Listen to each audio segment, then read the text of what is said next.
I found a receipt in my husband's jacket on a Sunday morning. I want to tell you exactly how it happened, because the how matters more than I understood at the time. I was not looking for anything. I want to be clear about that from the beginning. Not because the looking would have made what I found wrong, but because the not looking is part of what made the discovery so disorienting. People who find things while looking for them have a context for the finding. They have the psychological preparation of suspicion, the armor of having already asked themselves the question. I had not asked myself the question. I was doing laundry. His jacket was draped over the chair in the bedroom the way it always was. Stephen has never quite mastered the concept of a coat closet, a fact that irritated me for the first several years of our marriage, and that I had, somewhere around year 8, reclassified from irritating to characteristic, which is the specific work that long marriages require you to do with the small frictions that will never change. The jacket was on the chair. I was collecting laundry. I picked up the jacket to hang it or move it, one of the two, and the receipt fell out of the inside pocket and fluttered to the floor. I picked it up. The date on the receipt was the 14th of September. Our anniversary is the 14th of September. I looked at the receipt for a moment, not reading it carefully yet, just registering the date, the specific surprise of seeing a familiar number in an unexpected context. Then I looked at the name at the top. Marchetti. An Italian restaurant in the Belltown neighborhood of Seattle, the kind with white tablecloths and a wine list, and the particular atmosphere of a place where meals last 2 hours because they are meant to. I have never been to Marchetti. Stephen and I have talked about going. It opened 2 years ago and got good reviews, and is the kind of place we add to the list and then do not get around to because we have 2 children and 2 jobs, and the logistics of a Tuesday night reservation at a restaurant that takes 45 minutes to get to are more than we generally have the will to organize. I looked at the table number on the receipt, table for 3. Before I tell you the rest, subscribe, because every story on this channel is real, it is raw, and it will stay with you. And drop a comment right now. Where in the world are you watching from? I read every single one. Now let me tell you what I did with that receipt. I put it in my pocket. I did not confront Stephen that morning. I did not walk downstairs to where he was reading the paper at the kitchen table and say, "I found this." I stood in the bedroom with the jacket in my hands for a moment, feeling the specific quality of a person who has been handed something they do not yet know what to do with. And then I folded the receipt carefully along its original crease and put it in the pocket of my jeans. My name is Claire. I am 41 years old. I have been married to Stephen for 11 years. We have 2 children, a daughter named Josephine who is 8, and a son named Theo who is 6, and we live in the Queen Anne neighborhood of Seattle, in a house we bought when Josephine was 2, and that we have been slowly renovating ever since, in the particular way of people who have vision and taste and never quite enough time or money to execute both simultaneously. I want to tell you what our anniversary is, or what it has been. We met in October, dated for 2 years, got engaged in July, and married the following September. The date, the 14th, was not chosen for any particular reason except that it was a Saturday that year, and the venue had availability, and it was close enough to the end of summer that the weather in Seattle was likely to cooperate, which it did. There is nothing sacred about the 14th, except that we have made it sacred over 11 years of treating it as the one day that belongs only to us. What that has looked like, concretely: a dinner reservation, always somewhere we have not been before, always without the children, who go to my mother's for the night. Sometimes a hotel, when we can afford it or when the mood requires it.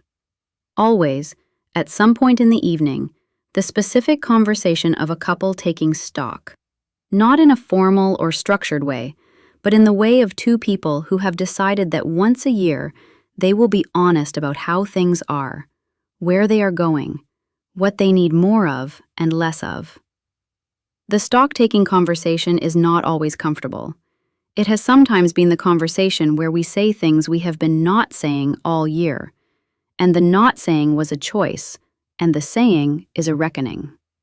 The anniversary of the year I found the receipt, the 11th, Stephen had told me he had a work dinner he could not get out of. A client from out of town. A dinner that had been scheduled months before and that could not be moved without real professional cost. He was sorry. He suggested we celebrate on the Saturday, 3 days later, and I had said, of course, understanding. These things happen. We had celebrated on the Saturday. Dinner at a Spanish place in Capitol Hill, a babysitter for the children, a pleasant evening of the kind you have when you have rescheduled something, and the rescheduling is fine, but the specific energy of the original date is not fully recoverable. It was a good evening. It was not an anniversary in the way our anniversaries had been. And on the actual anniversary, while I had been putting the children to bed and watching something forgettable on television, and assuming Stephen was at a work dinner he could not get out of, he had been at Marchetti. Table for 3. The receipt was in my pocket for 3 days. I want to tell you what those 3 days were like, because they were not what I expected. I expected them to be consumed by the question of who the third person was. They were not, or not entirely. They were consumed instead by something more fundamental, by the specific and disorienting experience of looking at a person you have lived with for 11 years and not being certain, for the first time, that you know the outline of their life. Stephen is a structural engineer. He is 39 years old. He is tall and methodical and has a particular relationship with precision that manifests in the way he makes coffee, the way he parks the car, the way he folds laundry. He is a person who believes in the right way to do things, which I have found, over 11 years, both reassuring and occasionally maddening. He is a good father, in the specific way of a person who shows up, who is at the school plays and the soccer games and the dentist appointments, who reads to the children at night when he is home, who learned Josephine's favorite songs and Theo's preferred method of being comforted when he is afraid. He is the person I know best, or thought I did. The 3 days were strange. I looked at him across the dinner table and thought, who were you having dinner with on our anniversary? I watched him with the children and thought, there is a receipt in my pocket. I lay next to him at night and thought, table for 3. I did not ask. I was assembling something, though I did not have a word for what I was assembling. Evidence, perhaps, or the specific patience of a person who has learned over 11 years that the moment of asking matters, and that asking before you are ready to hear the answer is not the same as asking. I was ready on Tuesday evening. The children were in bed. Stephen was in the living room reading. I sat down across from him and I put the receipt on the coffee table between us. He looked at it. Then he looked at me. I said, September 14th. He said, Claire. I said, table for 3.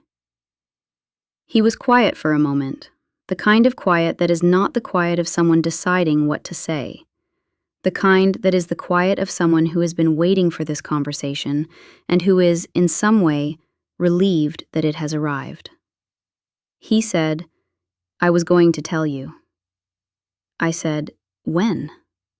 He said, when I figured out how. He picked up the receipt. He held it for a moment. Then he set it back down and looked at me. He said, do you know who Marcus Webb is? I said, no. He said, Marcus Webb was my best friend from the time I was 7 until the time I was 22.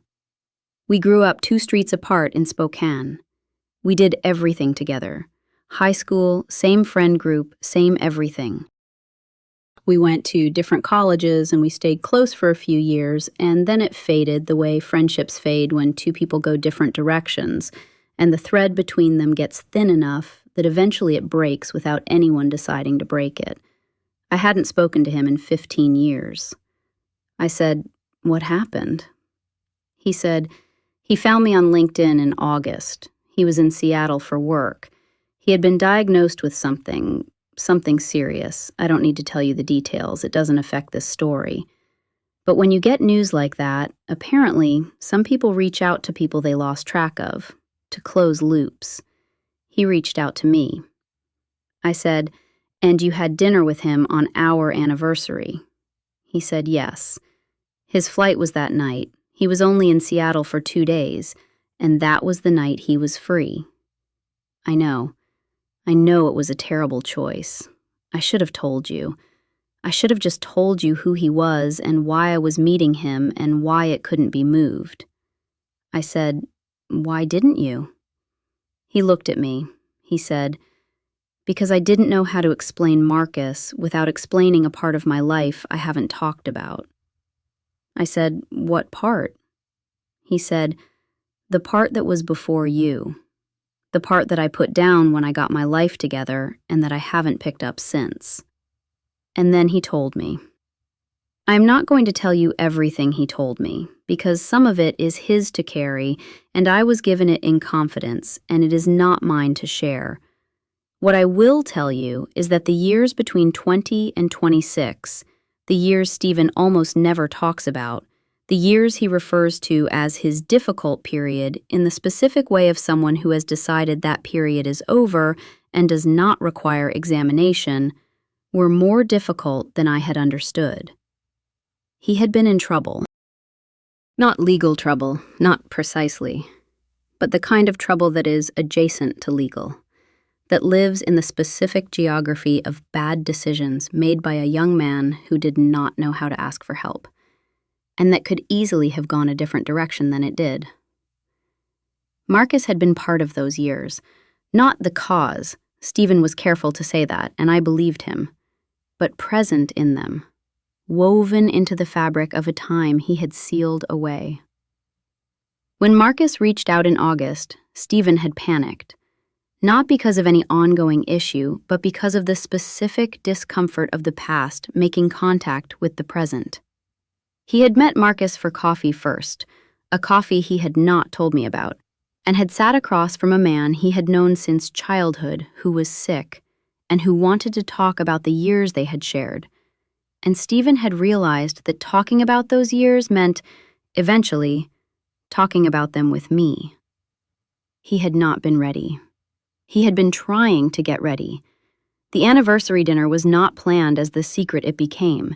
He had intended to tell me about Marcus after the dinner, intended to use the dinner as the context for the conversation. And then he had come home to me putting the children to bed and the house in its ordinary evening state, and he had not found the words, and the days had passed. I said, "Did you think I couldn't handle it?" He said, "I thought I couldn't. I thought you would look at me differently." I said, "I've been looking at you for 11 years. He said, "I know." I said, "You think 11 years of looking can be undone by something that happened before I knew you?" He was quiet. I said, "Stephen, you were 22 years old. Whatever it was, you were 22. He said, "I understand that. I do. I just needed you to know." I said, "I married the person you are now. And the person you are now was made partly by the person you were at 22. I don't want the edited version. I want the whole thing." He looked at me. He said, "You're not angry." I said, "I'm a little angry. You missed our anniversary for a work dinner that wasn't a work dinner, and I made peace with it, and it turns out I didn't need to make peace with it. I needed to be told the truth. So yes, I'm a little angry." He said, "Okay." I said, "But I'm more interested in the rest. Tell me about Marcus." He told me about Marcus. He told me about Spokane and the years before Seattle and the specific shape of his 20s, which were harder than he had let me see, and which, in the telling, became something I could hold alongside the version I had known. Not a different person, the same person, more completely given. Marcus is doing treatment. He has, as of the last time Stephen spoke with him, reasons for cautious optimism. They have been in contact since September, texts, occasionally calls. Stephen showed me the thread once, without prompting, because he is learning, the way I am learning, that the not showing was a habit, and habits can be changed. I want to tell you about the third person at the table. I had assumed, in the 3 days before I asked, that the third person was a woman. I want to be honest about that. The receipt said table for 3, and I had assumed the most painful version, which is what fear does. It skips to the worst possibility and settles there, and does not move until evidence requires it. The third person was Marcus's husband. His name is Thomas. They have been together for 9 years. Marcus wanted Stephen to meet him, wanted the reunion to include the whole of his present life, and not just the history. Thomas, Stephen told me, was kind and very funny and had a way of puncturing the sentimentality of the occasion. 2 old friends at a table reckoning with the past and the present, with small, precise jokes that made the whole thing bearable. Table for 3. An old friend, his husband, and a man who did not know how to tell his wife he had a past he was ashamed of. I have thought about the 3 days I carried the receipt in my pocket, about the story I was telling myself during those 3 days. The worst version, the version with a woman whose name I did not know at a table where my anniversary should have been. I have thought about how completely wrong that story was and how completely convinced I was of it. The receipt was real. The date was real. My husband had been at that restaurant on our anniversary without telling me the truth about why. All of that was real. And the story I built around those real things was entirely wrong. I think about this often now, about the way we construct narratives from partial information and then inhabit those narratives so completely that we lose the ability to imagine the actual facts. I was so certain that I knew what the receipt meant. I had been carrying the wrong story for 3 days, feeling it with the full weight of the real thing, mourning something that had not happened. What had happened was smaller and larger than what I had imagined. Smaller because it was not a betrayal of the kind I had feared. Larger because it was the revelation of a person I had thought I knew completely and did not, and the invitation to know him more fully, which is both a gift and a responsibility. We went to Marchetti in December, a reservation for 2. Stephen wanted to go back because he said the food was actually very good, and it was a shame that the context of our first association with it was complicated. And this was such a precise and Stephen-like thing to say that I laughed, which was the correct response. We sat at a different table, not table 7, which had been the anniversary table, but table 4, near the window. We had the pasta and the wine and the 2-hour dinner the restaurant was designed for.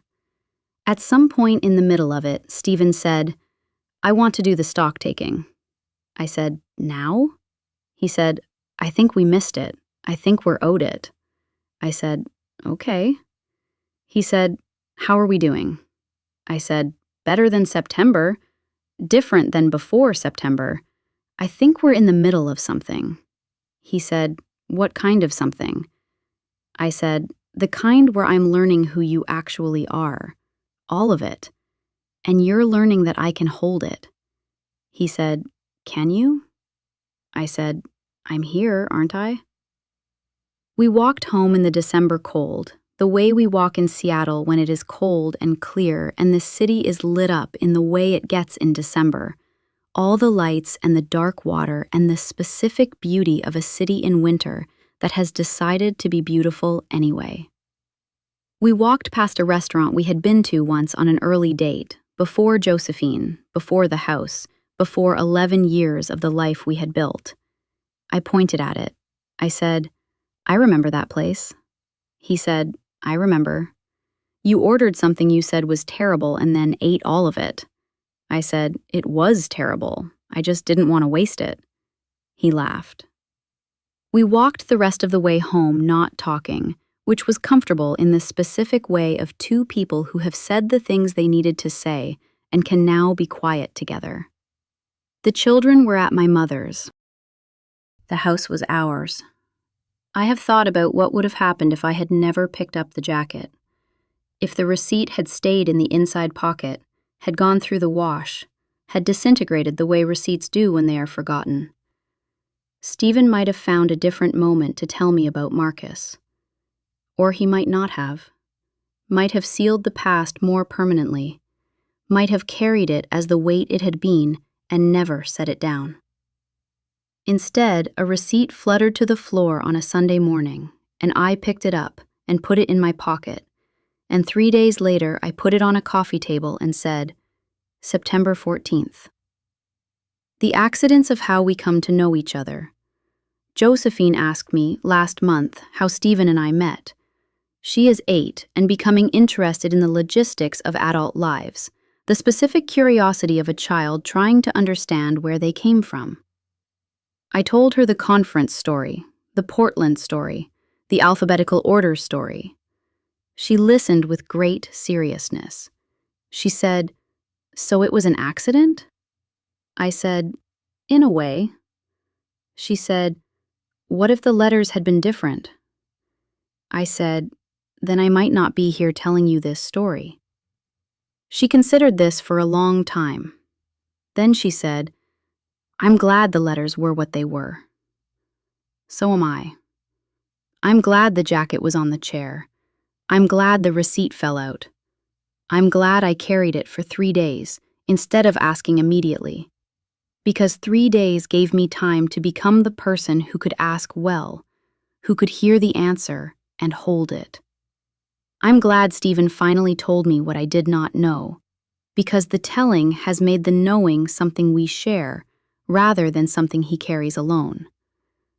I'm glad we went back to Marchetti. I'm glad we sat by the window and ordered the pasta and did the stock-taking we had missed.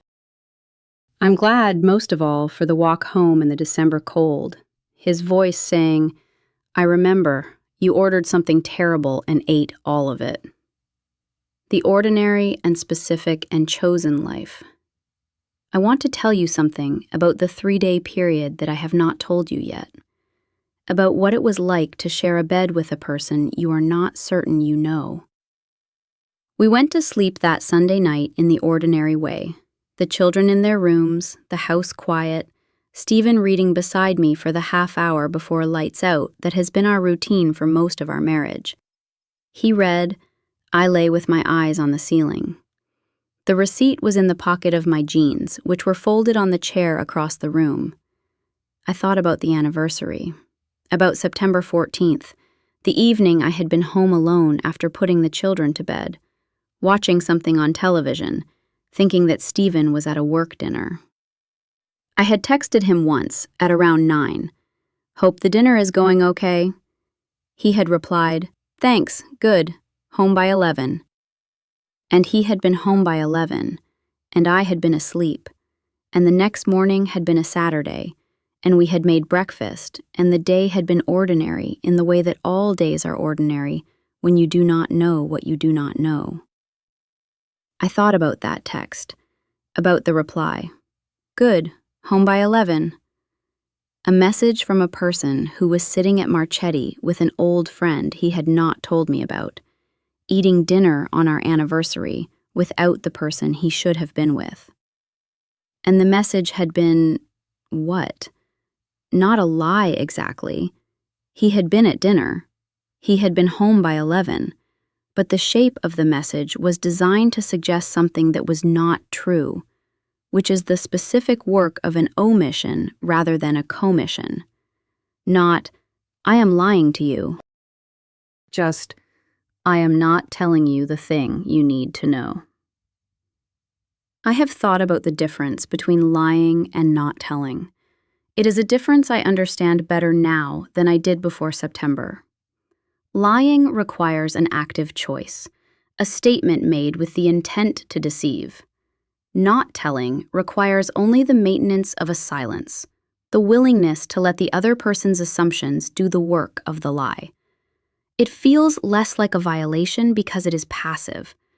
It is not less of a violation. Stephen was not lying to me. He was, I think, protecting himself, which is not the same thing, but is also not nothing. The protection had a cost. The cost was mine to pay. Monday was a work day. I went in at 8 and sat at my desk and produced what needed to be produced. I work in communications for a nonprofit, which means most of my day is writing and the rest of it is meetings about the writing. And on that particular Monday, I sat in meetings about writing and I thought about Marchetti, and I smiled at the appropriate moments and asked the appropriate questions and drove home at 5:30 and made dinner. Stephen came home at 6:15. He hung his jacket, a different jacket, in the actual coat closet. He poured a glass of water. He asked how my day was. I said, "Fine. Yours?" He said, "Busy. The Brennan project is behind schedule." I said, "How far behind?" He said, 3 weeks, maybe 4. "I'll be at the office late this week." I said, "I'll handle the school run." And that was the evening. That was Monday. 2 people having a Monday evening in a house with 2 children, one of whom had a violin practice that needed to be driven to, and one of whom needed help with a math worksheet, and neither of them saying the thing that was sitting in the pocket of the other's jeans. Tuesday was the same. I thought about asking. I rehearsed it. I sat in traffic on the way home and I played out the conversation, the various versions. The version where I was calm. The version where I was not calm. The version where he had an answer I could hold, and the version where he did not. I arrived home no closer to asking. Wednesday night, I sat down across from him with the receipt. I have thought about why Wednesday and not Monday or Tuesday. I think it was because I needed the time. Not to gather courage. Courage was not the issue. I needed the time to become certain of what I wanted from the conversation. Not what I wanted to find out, what I wanted the conversation to produce. What I wanted was not punishment. What I wanted was not even apology, though the apology came and it was real and I needed it. What I wanted was the full version of my husband, the version that included the sealed room, the years before Seattle, the friend named Marcus who was sick and who had found him on LinkedIn in August. I had been living with an edited version, and I had not known it was edited, and now that I knew, I wanted the original. That is what I told him, in different words, on Wednesday night. He gave it to me. I want to tell you about Marcus one more time, because he is not a small part of this story, even though the story is not about him. Stephen and I drove to Portland in February. Marcus lives there now. He and Thomas moved from Seattle the year before, for reasons that are their own. We had dinner, the 4 of us, at a restaurant Thomas had chosen, which was the kind of place where the menu changes every week, and the wine is natural, and the room is small and loud, in the way of a room full of people who are glad to be there. It was, despite everything, a very good evening. Thomas is exactly as Stephen had described. Funny in the specific way of someone who has decided that laughter is the best available response to most situations, which is a philosophy I find both appealing and correct. Marcus is quieter. He has the particular quality of someone who has had to slow down, who has been, by circumstances outside his control, forced into a relationship with the present moment that the rest of us avoid by staying busy. He and Stephen talked about Spokane for part of the dinner, the specific geography of a childhood, the streets, the houses, the places that no longer exist, the places that do. I listened and heard my husband become someone I did not fully know. A person who had grown up in a specific place at a specific time and had been shaped by it in ways that the years in Seattle had covered. The Spokane Stephen was younger and less sure and had made choices I would not have predicted and had survived them and come out on the other side and built the life that contained the house in Queen Anne and the 2 children and the coat he leaves on the chair. He is both of those people. He always was. I just had not met the earlier one until February in Portland. On the drive home, late, the children asleep in the back seat, Stephen reached across and put his hand over mine on the console. I said, "I liked them." He said, "I'm glad." I said, "Tell me more about Spokane sometime." He was quiet for a moment. He said, "That is enough for me." It was one sentence, and it was enough. The receipt is still in my bedside drawer. I have not thrown it away. I do not fully understand why. Perhaps because it is the specific object that changed things, the small piece of thermal paper that fluttered to the floor on a Sunday morning, and in fluttering, opened something. Objects that do significant work deserve to be kept. I intend to keep it. Josephine asked me again, last week, about how Stephen and I met. She had been telling a friend at school the Portland conference story and wanted to make sure she had the details right. I confirmed the details. Then she said, "What's the best thing about being married?" I thought about alphabetical order and receipts and Marcus in Portland and the December walk home and the stock-taking over pasta at a window table. I said, "You find out who a person really is, slowly, over time. And if you pay attention, there is always more to find." She considered this. She said, "That sounds nice." I said, "It is. It is the nicest thing." She is 8. She will understand it differently in 30 years when she has had her own receipts and her own 3-day silences and her own December walks home in the cold. But she is right that it sounds nice. It is nice.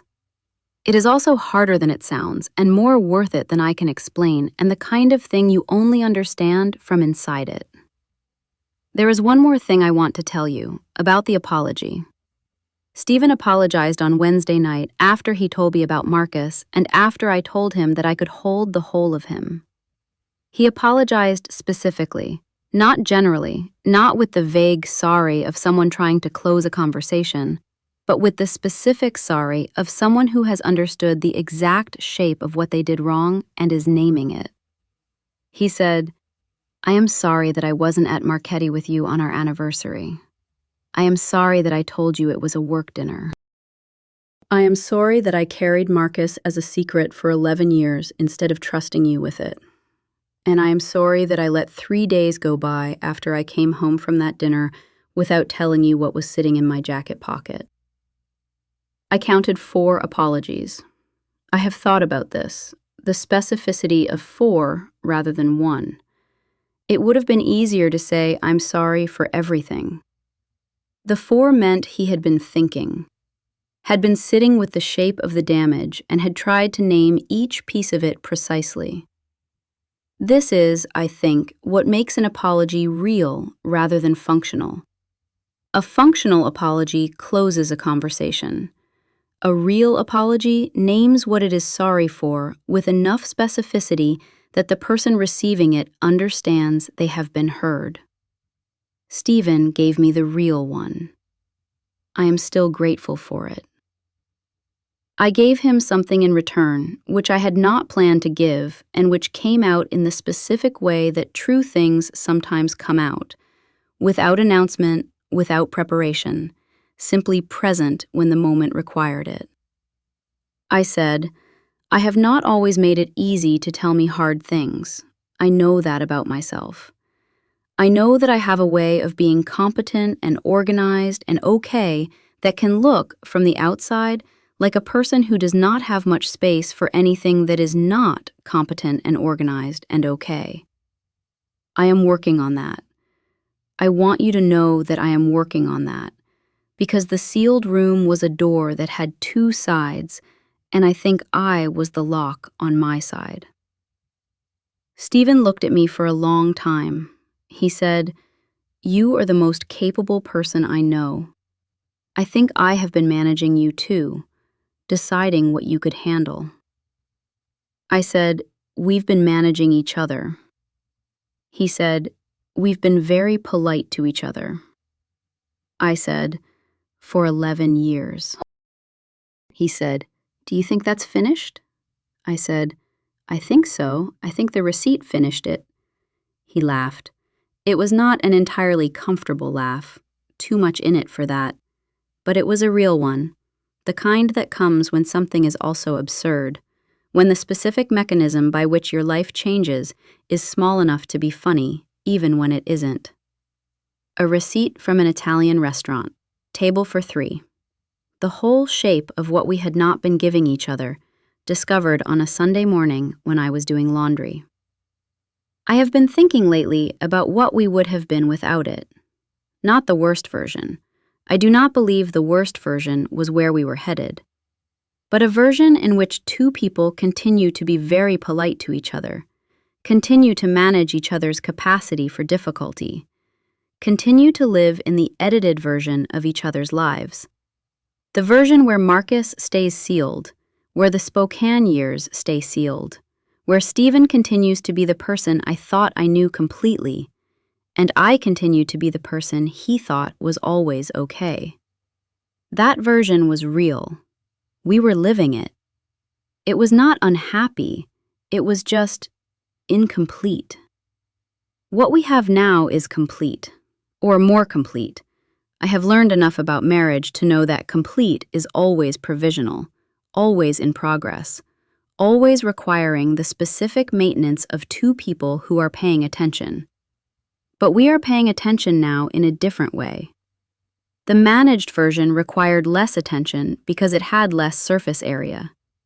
This version requires more. I prefer it. Even on the days when it requires things of me that are uncomfortable, when Stephen says something about the Spokane years that I am still learning to hold, when I say something about what I need that I have not said out loud before, even on those days, I prefer the full version to the one that fit inside a single pocket. Josephine's violin practice is on Tuesdays now.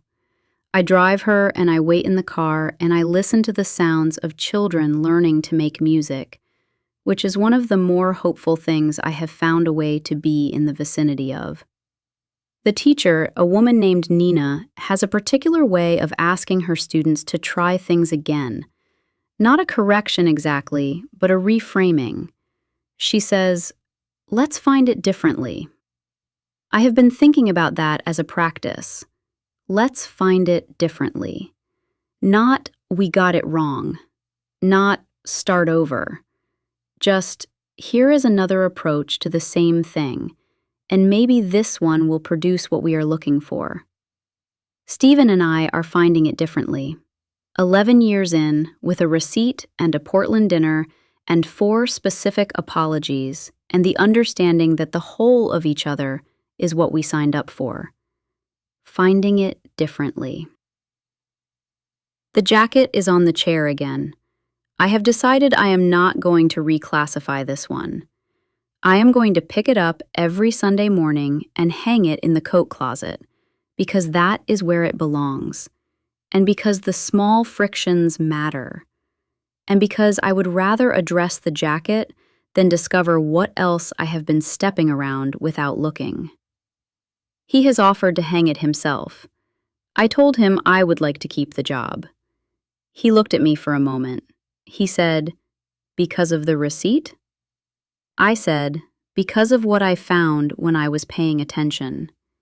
He nodded. He understood. Every Sunday morning now. The jacket on the chair, the pocket checked, the coat closet where it belongs. a small ritual of the ordinary and specific and chosen life. That is the story I am keeping.